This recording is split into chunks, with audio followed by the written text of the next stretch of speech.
Hello, students, and welcome to this new lecture where we will see your poem number 9, What If.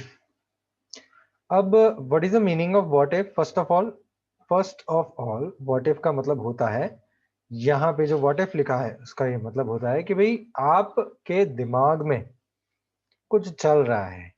अब क्या चल रहा है? आप सोच रहे हैं कि आपको डर लग रहा है।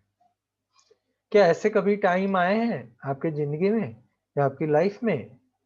ऐसे कभी टाइम आए हैं जब आपके दिमाग में डर बैठ गया हो? क्या आपने कभी ऐसा सोचा है कि कुछ खतरनाक अगर मुझे हो जाए या मेरे आजू-बाजू जो लोग हैं उनको कुछ खतरनाक हो जाए तो क्या होगा? अगर वर्ल्ड रुक जाएगा, सन से रिवॉल्व होना है, सन के गोल-गोल रिवॉल्व होना बंद हो जाए तो क्या होगा? What if? सुबह सन उगे नहीं तो क्या होगा? अब व्हाट इफ अगर आप ये पोएम के अंदर हम व्हाट इफ जो पढ़ने वाले हैं, सॉरी फॉर दैट, ये पोएम के अंदर हम जो व्हाट इफ पढ़ने वाले हैं इसका मतलब ऐसा हुआ तो, ठीक है, व्हाट इफ का मतलब ऐसा हुआ तो क्या होगा अगर। तो आगे सारे आप देखेंगे यहाँ पे आगे सारी लाइन में what if what if what if what if what if what if, ठीक है, उसको हिंदी में हम क्या बोलते हैं बताए? क्या होगा अगर, क्या होगा अगर, ठीक है, क्या होगा अगर। तो ये पोएम ऐसे ही बहुत सारे व्हाट इफ्स के बारे में यहाँ पे हमको बात बता रही है, ठीक है। चलिए अब एक काम करते हैं, आगे बढ़ते हैं और देखते हैं पोएम को कि पोएम में हमारे लिए क्या राज छुपे हुए हैं। लास्ट नाइट वाइल आई ले, ले का मतलब होता है बेटा सोना, मतलब सो नहीं रहे, खाली लेटे हुए हैं, ठीक है। तो ले का मीनिंग हो गया लेटना, ओके। तो खाली सोए नहीं है वो, मतलब सोए नहीं है वो, लेटे हुए हैं, okay. Some what ifs crawled inside my ear, भाई मेरे कानों में कुछ व्हाट इफ्स लगे हुए हैं, मतलब कुछ मुझे सुनाई दिए हैं, मेरे कानों में कुछ व्हाट इफ्स सुनाई दिए हैं। And pranced and partied all night long, सबसे पहले यहाँ पे जो क्रॉल्ड है, क्रॉल का मतलब रेंगते हुए आना, ठीक है। यहाँ पे ले फिर क्रॉल, ये सारे हार्ड वर्ड्स हैं आपके लिए। फिर pranced and partied all night long, यहाँ पे pranced देखो नीचे मीनिंग दिया होगा, नहीं दिया है, ठीक है, मैं आपको दे देता हूं। pranced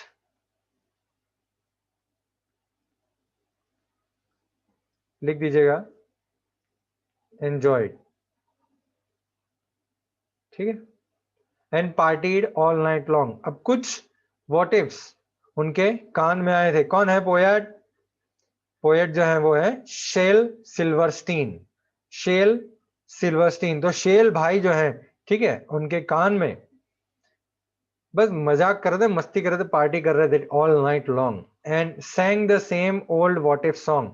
अब same old what if song, तो यहाँ पे जो व्हाट इफ्स हमको दिए हैं वो एक सॉन्ग के रूप में दिए हैं, मतलब यहाँ पे हमको सॉन्ग दिया है, ठीक है। What if I am dumb in school, dumb, dumb का मतलब जो बोल नहीं सकता है, ठीक है, जो डम्ब बोल नहीं सकता है, ठीक है, उसको हम बोलते हैं dumb. What if they closed the swimming pool, क्या होगा अगर उन्होंने स्विमिंग पूल क्लोज कर दिया? अरे यार स्विमिंग पूल में तैरने को नहीं मिलेगा। What if I am dumb in school, school में अगर मैं डम्ब हूं तो। What if I get beat up, क्या होगा अगर मुझे मार पड़ेगी? What if I get beat up, क्या होगा अगर मुझे मार पड़ेगी? What if there is poison in my cup, अरे मेरे कप में पॉइजन हुआ तो क्या होगा? What if I start to cry, क्या होगा अगर मैं शुरू कर दूं रोना? क्या होगा अगर मैं बीमार हो जाऊं और मर जाऊं? What if I get sick and die? What if I flunk that test, flunk, flunk का मतलब टू नॉट गिव, मतलब टेस्ट नहीं देना है।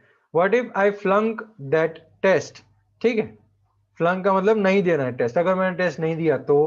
What if green hair grows on my, अरे मेरे छाती पे ग्रीन कलर के बाल ग्रो हुए तो। What if nobody likes me, कोई मुझे पसंद नहीं करेगा तो। What if a bolt of lightning strikes me, अगर कोई मुझे पसंद नहीं करेगा, अगर वो जो बिजली होती है वो बिजली मुझ पे पड़ेगी तो। What if I don't grow taller, क्या होगा अगर मैं लंबा नहीं हुआ तो। What if my head start getting smaller, क्या होगा अगर मेरा हेड जो है वो स्मॉल हो जाएगा, छोटा हो जाएगा तो। What if the fish won't bite, fish अगर बाइट ना करे तो क्या होगा। बताइए क्या क्या सोच रहे हैं, देखिए हमारे पोएट जो है। What if the wind tears up my kite, क्या होगा अगर मेरी काइट, मेरी पतंग को, या ये जो हवा है वो तोड़ देगी, बिगाड़ देगी, ठीक है। What if they start a war, अगर वॉर शुरू की तो क्या करेंगे। What if my parents get divorce, divorce मतलब अलग हो जाना, क्या करेंगे अगर मेरे पेरेंट्स डिवोर्स हो गए तो। What if the bus is late, bus late हो गया तो। What if my teeth don't grow in straight, straight ना टीथ ग्रो हुए तो। What if my tear my pants, मेरा पैंट फट जाए तो। What if I never learn to dance, मुझे डांस ना आए तो। Everything seems well and then the night time what if strikes again. Everything seems swell, swell का मतलब होता है वेल, अच्छा, ठीक है, ओके है, ठीक है। एवरीथिंग सीम्स ओके, और फिर रात के समय पे व्हाट इफ वाला वापस ये गाना उनको याद आ जाता है। हमारे जो ऑथर हैं वो है शेल सिल्वर स्टीन, ठीक है। तो ये है पोयम, एक बार आप रीड करिए अपने आप, मैं आपके लिए रीड कर देता हूं थोड़ा। Last night when I lay thinking there, some what if crawled my inside my ear. तो लास्ट नाइट मैं जब पड़ा हुआ था, सोने लगा था, गद्दे पे पड़ा हुआ था, कुछ व्हाट इफ्स मेरे कान में क्रॉल किया, क्रॉल किया मतलब आए, रेंगते हुए आए। तो यहाँ पे देखो व्हाट इफ्स को कीड़ा बताया है, रेंगते हुए आना, ठीक है। और पूरी रात उन्होंने पार्टी करी और एंजॉय किया, पूरी रात उन्होंने पार्टी करी, एंजॉय किया, मतलब यहाँ पे उनको बताया कि वो सोचते रहे पूरी रात। हमारे जो ऑथर ऑथर हैं शेल सिल्वरस्टीन, ऑथर बता रहे हैं कि पूरी रात वो सो नहीं पाए, वही चीज सोचते रहे, व्हाट इफ वाली सी चीज सोचते रहे। What if I am dumb in school, क्या होगा अगर मैं स्कूल में डम्ब हूं तो। What if they close the swimming pool, swimming pool close कर दिया हो तो, अगर मुझे मार पड़े तो। अगर मेरे कप में पॉइजन हो तो, मैं रोने लगूं तो। बहुत ही डर रहे हैं पोएट जो है हमारे, ठीक है, बहुत ही डर रहे हैं। तो अभी ठीक है, अभी कोई उसमें कोई प्रॉब्लम नहीं है। ओके वेट, बंद हो गया क्या ये। हाँ, तो भाई ये है व्हाट इफ वाली पोएम, जो हम बोल रहे हैं वो है व्हाट इफ वाली पोएम। और कुछ खास आप एक बार रीड कर सकते हैं ये पोएम को, ठीक है। और मैं चाहता हूं कि आप एक बार रीड करें पोएम को, ओके। देखो आपकी स्क्रीन के ऊपर आ गया वापिस, चलिए व्हाट इफ वाली ये पोएम एक बार आप रीड करें। वही सॉन्ग उनको सुनाई दिया, अगर मैं डम हुआ तो, स्विमिंग पूल बंद हुआ तो, मुझे मार पड़ी तो, मेरे कप में जहर हुआ तो, मैं रोने लगूं तो, मैं बीमार हो जाऊं, मैं मर जाऊं तो, मैं टेस्ट छोड़ दूं तो, मेरे छाती पे ग्रीन बाल उग जाए तो क्या होगा, है कोई मुझे पसंद नहीं करेगा तो क्या होगा, एक लाइटनिंग का झटका मुझे पड़ेगा तो, मुझे लाइटनिंग, मुझे बिजली पड़ेगी मुझ पे तो क्या होगा भाई, वही तो सवाल है, क्या होगा।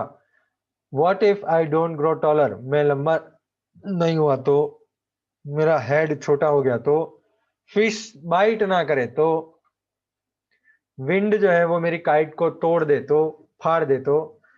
टीयर का मतलब होता है बेटा फाड़ देना, ठीक है। तो ये टीयर जो है वो है फाड़ देना। What if they start a war, जंग शुरू कर दी तो, जंग वॉर।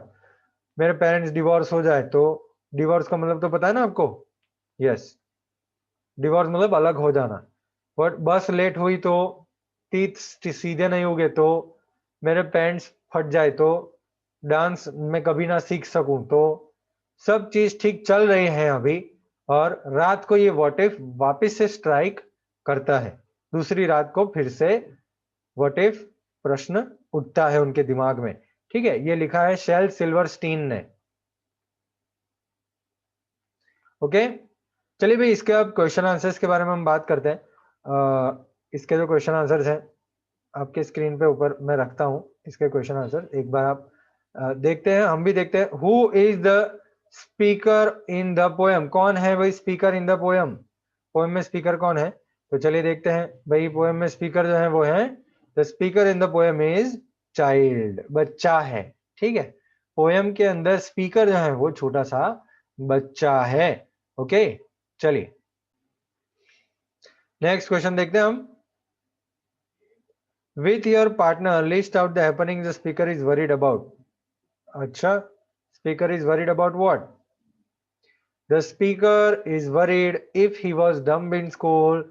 सारी लाइंस जो यहाँ पे लिखी है ना, वो सारी लाइंस आपकी आ जाएंगी। देखो, the speaker is worried if he was dumb in school, if they had close the swimming pool, if he got beaten up, if there was poison in his cup, if he started to cry, if he got sick and died, if he flung that test, if green hair grew on his chest, if nobody liked him, if a bolt of lightning struck him, if he did not grow taller, if his head started getting smaller, if the fish would not bite, if the wind tore up his kite, if they started a war, if his parents got divorced, if the bus was late, if the teeth did not grow in straight, if he tore his pants, if he never learned to dance। तो ये सारी चीजें speaker worried हैं, जो छोटा सा बच्चा है वो ये सारी चीजों से वरीड है, इसको अनकंफर्टेबल लग रहा है, ये चीज वो कंटिन्यूसली सोचता रह रहा है। Why do you think she has these worries? Can you think of ways to get rid of such worries? तो ऐसी चिंताएं क्यों हैं भाई इनको, और इससे छुटकारा कैसे पाया जाए? भाई छुटकारा पाने के लिए आंसर देखिए भाई, she has these worries because in the night she is free, therefore these fearful thoughts started coming in his mind. To get rid of such worries, he should involve their mind in creative work. देखो भाई, रात को ये चिंता वो बच्ची को या बच्चे को इसीलिए सता रही है कि क्योंकि ऐसा डर जो उसके दिमाग में आ रहा है, ये इस वजह से आ रहा है क्योंकि वो रात को फ्री है। रात को फ्री होने का कारण ये सारे विचार उनको आते हैं। मैं टेढ़ा हो गया क्या? ओके, सीधा कर देते हैं। ठीक है, तो रात को ये सारे विचार उनको आते हैं। अब ये सारे विचार जब आते हैं तो मतलब मगज दिमाग खाली होता है तो ऐसे विचार आएंगे ना, यस और नो। अब ये आपको छुटकारा पाना है अगर ऐसे विचारों से, तो माइंड क्रिएटिव वर्क में लगाइए। ठीक है, ओके, चलिए आंसर नंबर 2 देखते हैं हम। Read the following line, can words crawl into your year. अभी ऐसे थोड़ी कोई वर्ड्स क्रॉल कर सकते हैं, नहीं नहीं, एक इमेज इसको बोलते हैं। बेटा क्या ऐसे कोई वर्ड्स क्रॉस करते हैं क्या? आपके दिमाग में या आपके कानों में ऐसे वर्ड्स थोड़ी क्रॉल करते हैं। क्रॉल करना मतलब, क्रॉल करना मतलब, अरे क्रॉल करना मतलब रेंगना। ठीक है, क्रॉल करना मतलब रेंगना। तो ऐसे शब्द थोड़ी रेंगते हैं आपके दिमाग में, ये तो एक इमेज है, ये तो एक इमेज है। ठीक है, अब यहाँ पे जो पोएट है वो एक इमेज बनाने का प्रयास कर रहे हैं, जहां पे आप इमेजिन करेंगे कि व्हाट इफ जो है वो उनके कानों में क्रॉल हुआ पड़ा है, मतलब वो रेंगते रेंगते अंदर जा रहा है। शब्द तो कभी रेंग नहीं सकते हैं। ठीक है, तो ऐसे आप खुद इमेजेस पोएम में से ढूंढ के निकालिए। ठीक है, चलिए सबसे पहला इमेज जो है वो हमको पोएट दे रहे हैं, वो है pranced and partied all night long. तो हम यहाँ पे लिखेंगे pranced and partied all night long। ठीक है, अब नंबर 2 देख लेते हैं हम। दूसरा एक और एग्जांपल निकालेंगे ना भाई। दूसरा है sang their old what if song। ये भी हम लिखेंगे ना, ये भी एक इमेजिनेशन तो है। sang their old what if song, sang their old what if song। ठीक है, तो ये दो आप लिख दीजिएगा। आपने क्वेश्चन आंसर से स्क्रीनशॉट नहीं खींचा ना, तो हम क्वेश्चन आंसर स्क्रीनशॉट खींच लेते हैं। ओके, चलिए आपको मैं स्क्रीनशॉट के लिए टाइम दे देता हूं। ये रहा आंसर नंबर 1 आपके स्क्रीन के ऊपर। 1, 2 और 3 है, ठीक है, और तो कुछ है नहीं, 3 ही है। तो आपके स्क्रीन के ऊपर मैं इसको छोटा कर देता हूँ, सर को छोटा कर देते हैं हम, और ये पूरा आंसर आपके स्क्रीन के ऊपर ये रहा। ठीक है, आ गया? चलिए स्क्रीनशॉट खींच लीजिए 1, 2 और 3 का। ठीक है, चलिए 10, 9, 8, 7, 6, 5, 4, 3, 2, 1। ओके, बंद कर दो इसको। चलिए टेक्स्ट बुक पे आते हैं वापिस। भाई यहाँ पे हमारी ये पोयम खत्म होती है व्हाट इफ। तो स्टूडेंट्स यहाँ पे खत्म होती है हमारी ये पोयम, और हम आज जो है ना वो एक ग्रामर का चैप्टर शुरू करते हैं। हमारा चैप्टर नंबर 9 वर्ब्स, वो हम आज बात करने वाले हैं वर्ब्स की। ठीक है, तो आपके स्क्रीन के ऊपर वर्ब्स वाला चैप्टर ये रहा आपके सामने। चलिए भाई, आ गया आपके स्क्रीन के ऊपर वर्ब्स वाला चैप्टर। मैं थोड़ा इसमें इसको बड़ा कर देता हूं। ओके, चैप्टर नंबर 9 वर्ब्स, यहाँ पे आप देख सकते हैं, आप वर्ब्स वाला चैप्टर है। ओके, चलिए भी देखते हैं वर्ब्स क्या होता है। आपको तो सबको पता है, मैंने लास्ट टाइम आपको पढ़ाया था वर्ब क्या होता है। What is a verb? Verb is an action word. Verb is an action word. भाई एक्शन वर्ड क्या होता है? अरे ऐसे शब्द जिसमें एक्शन होता है। तो sir is am are verb नहीं, वो भी वर्ब है, उसको हम बोलते हैं हेल्पिंग वर्ब। ठीक है, उसको हम बोलते हैं हेल्पिंग वर्ब। चलिए भाई देखते हैं। Read the following sentences carefully. Harry Potter is an orphan, he has a magical cloak, he was speaking with Mr. Dumbledore when he was called by his friends, they played soccer। अब यहाँ पे is है, has है, was speaking है, was called है, played है, ये सारे जो शब्द हैं वो हमको एक्शन बताते हैं या स्टेट ऑफ बीइंग बताते हैं। अभी आप बोलेंगे सर स्टेट ऑफ बीइंग क्या होता है? स्टेट ऑफ बीइंग का मतलब होता है कि वो हालात बताते हैं, वो क्या है, प्रेजेंट है, पास्ट है, फ्यूचर है, वो बताते हैं हमको। ठीक है, तो यहाँ पे ऐसे शब्द जो हमको एक्शन बताते हैं या कंडीशन बताते हैं, इसको हम बोलते हैं verb. A verb is a word that is used to denote an action, the condition of the subject, और what is possessed by the subject. कि किसका है आई हैव अ पेन, तो वो मेरा possession है। लेकिन हैव जो हमने यूज किया वो है possessive वर्ब। ठीक है, वो तो possession के लिए हमने यूज किया है, तो इसीलिए सब्जेक्ट ने क्या possess किया हुआ है, उसके लिए हम वो शब्द जो यूज करते हैं उसको हम बोलते हैं वर्ब। ओके, एक्शन वर्ड और कंडीशन ऑफ द सब्जेक्ट बताता है या तो फिर पोजेशन बताता है। ठीक है, एग्जांपल देखिए, यहाँ पे कोई भी सेंटेंस वर्ब के बिना नहीं हो सकता है। जैसे यहाँ पे देखिए, जोहा स्टडीड इन द नाइट, तो यहाँ पे आप देख सकते हैं स्टडीड, स्टडीड है क्या भाई? स्टडीड जो है वो है वर्ब, एक्शन वर्ड, पढ़ना, वो है हमारा एक्शन वर्ड। नेक्स्ट, सना लाइक्स डोनट्स। अब डोनट्स जो होते हैं ना गोल गोल गोल गोल होते हैं, स्वीट होते हैं, मजा आता है खाने में। तो सना को डोनट्स पसंद है, तो पसंद है वो हमको क्या बताता है?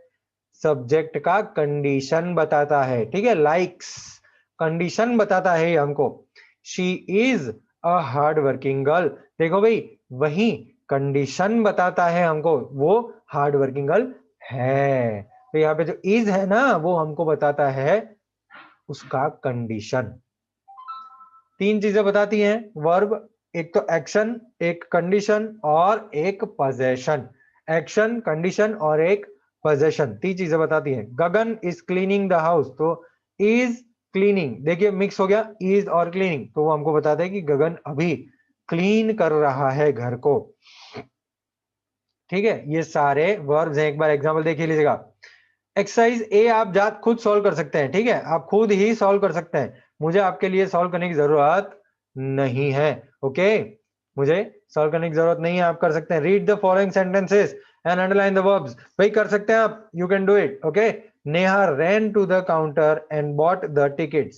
नेहा काउंटर पे गई और टिकट खरीदी। अब इसमें कौन से वर्ब्स है बताइए?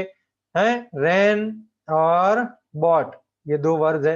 एक्सरसाइज ए आप खुद ट्राई करेंगे, यस और नो? जैसे यहाँ पे ही इज ड्राइविंग, तो इज ड्राइविंग पूरा वर्ब हो गया। Okay, Rita is a brilliant girl, तो इज खाली वर्ब है। ठीक है, तो ये सारे शब्द जो है वो है वर्ब। अच्छा बेटा, एक और काम करेंगे आप। भाई काम क्या करेंगे मैं आपको बताता हूं, रुकिए। देखो आपके स्क्रीन के ऊपर मैं जो भी लिखूंगा वो आप लिखेंगे, ठीक है? Okay, understood? समझिएगा। इसको मैं थोड़ा छोटा कर देता हूं क्योंकि आप लिखने पे ध्यान ज्यादा देंगे यहाँ पे, ठीक है? ओके, और थोड़ा मैं बड़ा लिखने वाला हूं जिससे आपको दिखाई भी दे। ओके, चलिए आप अपने फेयरबुक के अंदर सबसे पहले तो you will put your heading chapter number 9 लिखेंगे आप वर्ब्स। आप अपनी तरह से ड्राइंग वाइंग कर सकते हैं, जो भी करना है आपको, डिजाइन करना है आप कर सकते हैं। आज की डेट डाल दीजिएगा, मैंने डाली हुई है यहाँ पे डेट और तारीख टाइम दोनों डाला हुआ है, ठीक है? चैप्टर 9 वर्ब्स, आपके बुक के अंदर आप लिखेंगे वर्ब, वर्ब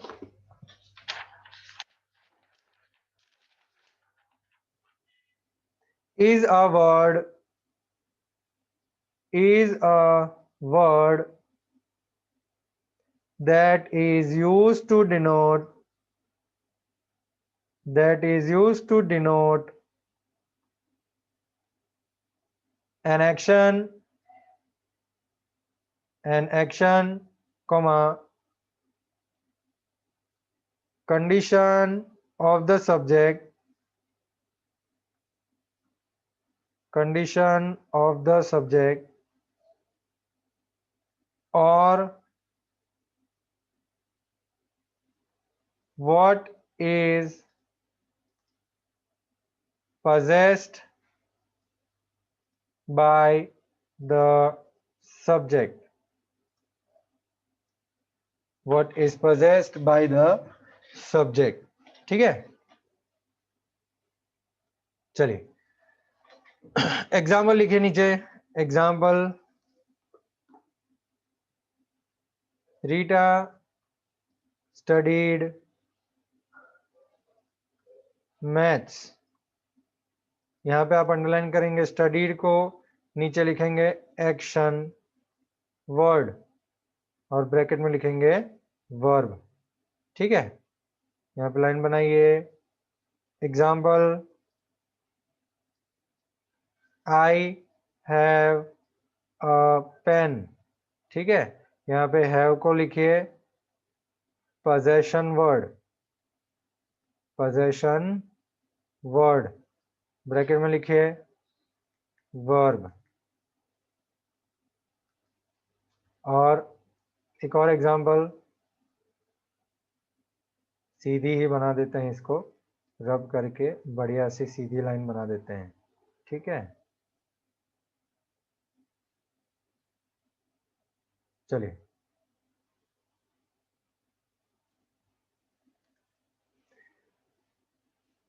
और एक एग्जाम्पल लिखेंगे, आई एम हैप्पी। क्या लिखेंगे? I am happy. एम को लाइन करेंगे और लिखेंगे कंडीशन वर्ड, ब्रैकेट में हो गया वर्ब। ठीक है, बॉक्स बना दीजिएगा बढ़िया सा।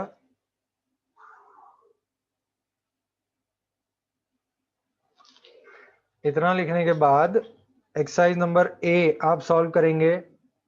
एक्सरसाइज ए सॉल्व करेंगे आप, उसमें आपको क्या करना है? अंडरलाइन द वर्ब्स, वो आप खुद कर सकते हैं। ठीक है, आपको वर्ब्स आते हैं, मैंने सिखाए हैं आपको वर्ब्स, तो आप कर सकते हैं खुद। ठीक है, ट्राई कर सकते हैं। अंडरलाइन द वर्ब्स, ये आपको मैं होमवर्क में देता हूँ, मैं लिख देता हूँ यहाँ पे होमवर्क। ठीक है, ओके, आपकी टेक्स्ट बुक जो है वो है Cordova 6 standard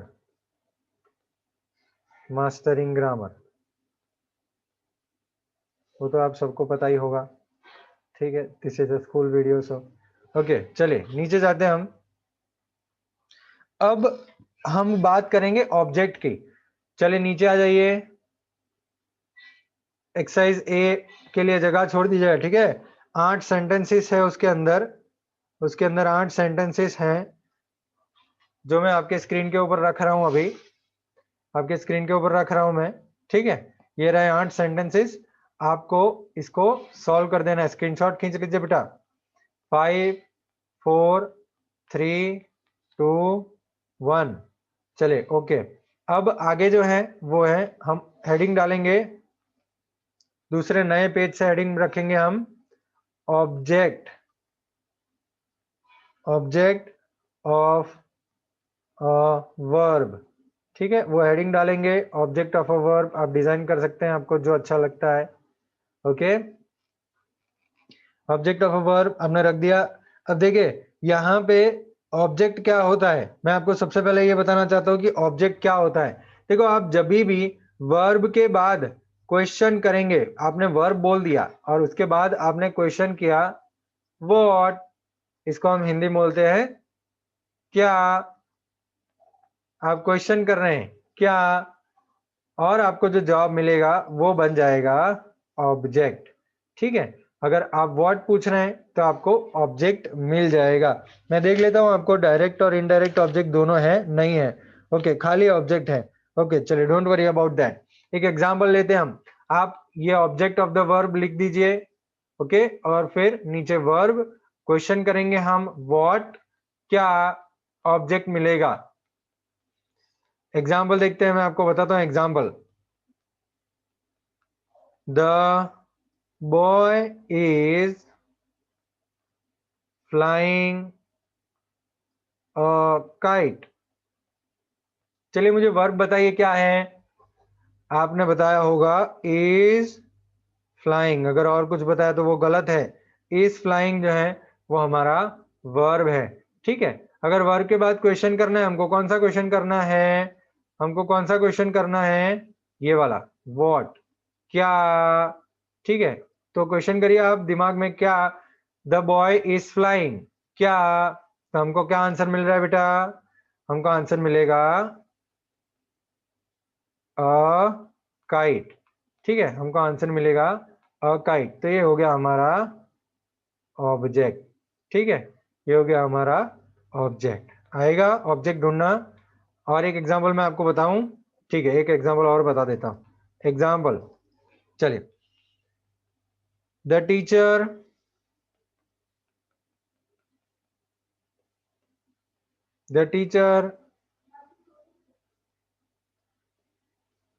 is teaching English. The teacher is teaching English. अब यहाँ पे आप सबसे पहले तो आप क्या आइडेंटिफाई करेंगे बेटा, सबसे पहले आप आइडेंटिफाई करेंगे वर्ब को। तो वर्ब को आइडेंटिफाई करेंगे, चलिए कर देते हैं। ये रहा हमारा वर्ब, है ना, इज टीचिंग, ये है हमारा वर्ब। भाई मिल गया हमको वर्ब। अब क्या करेंगे, वर्ब के बाद क्वेश्चन करेंगे। क्वेश्चन क्या करना है, क्या, व्हाट, ठीक है। The teacher is teaching what, answer मिलेगा इंग्लिश, ठीक है। आंसर हमको मिलेगा इंग्लिश। तो ये हो गया हमारा ऑब्जेक्ट। समझ में आ गया बेटा, did you get this point, है ना। वर्ब के बाद आप क्वेश्चन करेंगे व्हाट, तो आपको आंसर मिल जाएगा इंग्लिश, और ये हो जाएगा आपका ऑब्जेक्ट। तो हमेशा ध्यान रखिएगा बेटा, आपको ये फ्यूचर स्टैंडर्ड्स में भी काम आएगा, फ्यूचर ग्रामर में भी काम आएगा।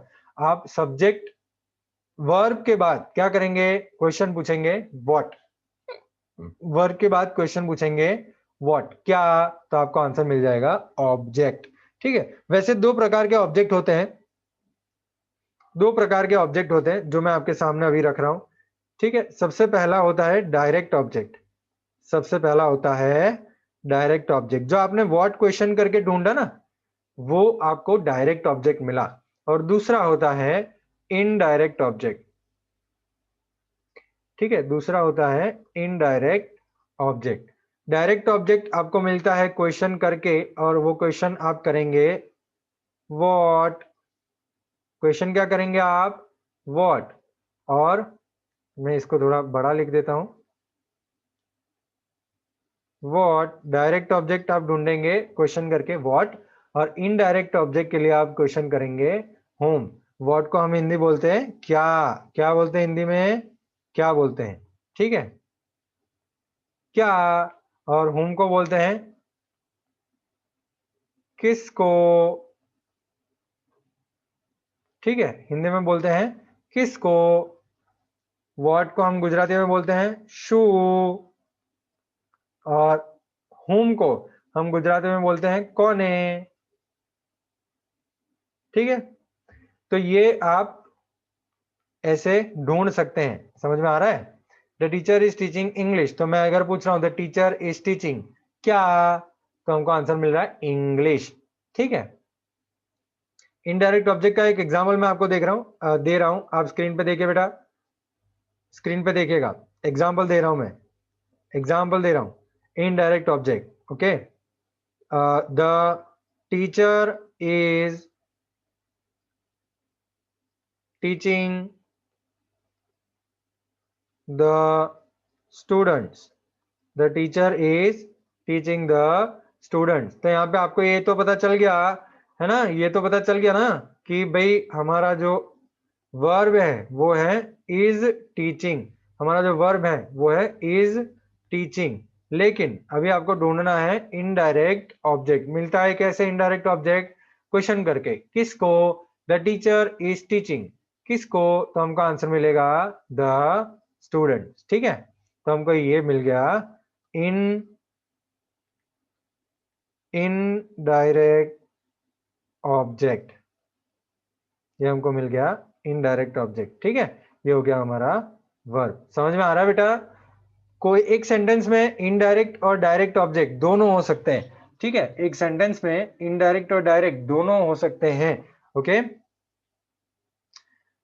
ओके, चलिए, ये मैंने आपको एक जनरल आइडिया दे दिया। चैप्टर नंबर 9 में ऑब्जेक्ट मैंने आपको सिखा दिया।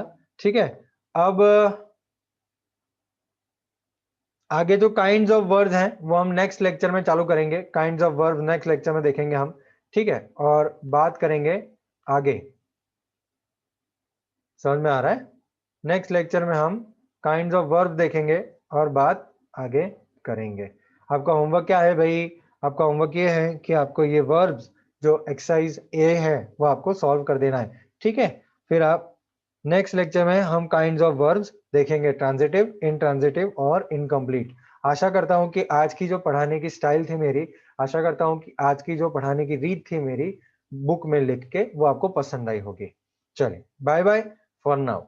मिलेंगे हम नेक्स्ट लेक्चर में।